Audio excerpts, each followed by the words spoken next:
Quel est votre nom? Patricia. Et comment était votre vie avant de connaître le Seigneur Jésus? Ben, ma vie était chaotique, j'avais des problèmes de toutes sortes, je venais d'un divorce et donc je devais m'occuper de ma petite fille qui à l'époque avait 5 ans. Donc je me retrouvais toute seule avec elle. Il fallait trouver un logement, donc j'ai galéré. J'ai beaucoup galéré. Problèmes de santé, de migraines, d'angoisse, d'anxiété, de peur, de crainte. Franchement, de toutes sortes de problèmes. De manque d'assurance en moi et de timidité. Vraiment, les problèmes étaient vraiment très grands. Et donc en fait, en 2009, j'étais partie en vacances chez moi en Guadeloupe. Et j'ai rencontré une copine qui à l'époque était au centre d'accueil de Pointe-à-Pitre. Et donc 2 jours avant mon départ, on s'est rencontrés et elle m'a parlé du centre d'accueil.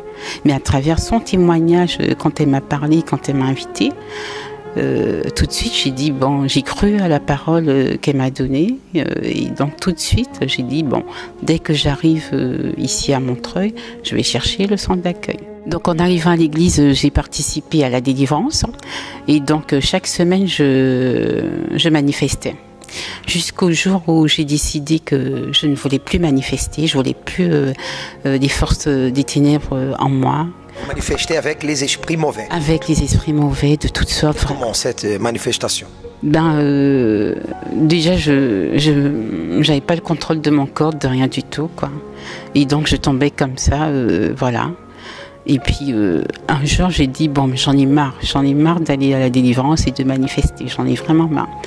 Et donc, il y avait la campagne d'Israël qui était arrivée et le pasteur, il parlait de la vie spirituelle. Et il disait que la vie spirituelle, c'est important, c'est plus important que tout. Donc, cette parole est bien tombée dans mon cœur. Et donc, j'ai dit, bon, là, je crois que c'est mon tour est arrivé. Donc, je vais sacrifier pour ma vie spirituelle, pour vraiment obtenir ma délivrance totale. Vous avez fait la campagne d'Israël pour la délivrance? Pour la délivrance. Donc, après la campagne, j'ai été délivrée totalement. Et donc après, mon attitude, c'était d'être baptisée du Saint-Esprit. Donc tous les propos qui sont arrivés, j'ai participé, dont le propos de Daniel. J'ai participé vraiment à 100%, j'ai mis tout mon sang et j'ai dit là, je vais être baptisée du Saint-Esprit. Et le dernier jour, quand on disait dernier jour dans le Cénacle, j'ai dit ça y est, c'est bon, c'est fait. À quel jour? À quel jour? C'était le à quel jour. Et donc, mon à quel jour était arrivé, j'étais baptisée du Saint-Esprit. C'était comment ces moments?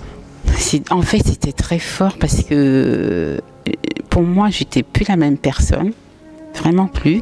Et j'ai senti vraiment cette puissance en moi que je n'avais pas avant. Déjà, j'ai senti une joie en même temps.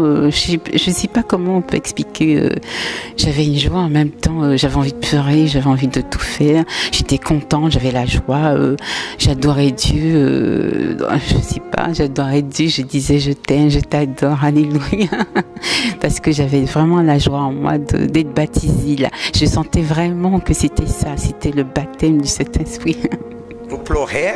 Oui, j'ai pleuré. De joie. De joie. Voilà, de voir la transformation et de voir que Dieu était vraiment à ce jour-là et Dieu était en moi et que j'étais une autre personne. Ce jour-là, j'ai parlé en langue des anges que je comprenais pas du tout. Et après, j'ai dit bon, maintenant que je suis baptisée, je veux plus. Donc, je voulais plus. Donc, je me suis donné encore plus. J'ai continué le propos toute seule. Continuer le propos, à faire le jeûne et tout, à rester dans la foi et jusqu'à aujourd'hui en fait. Tout a changé. Tout a changé. Délivré et baptisé du Saint-Esprit. Nouvelle créature. Nouvelle créature. Amen. Et serviteur. Amen. Que Dieu vous bénisse.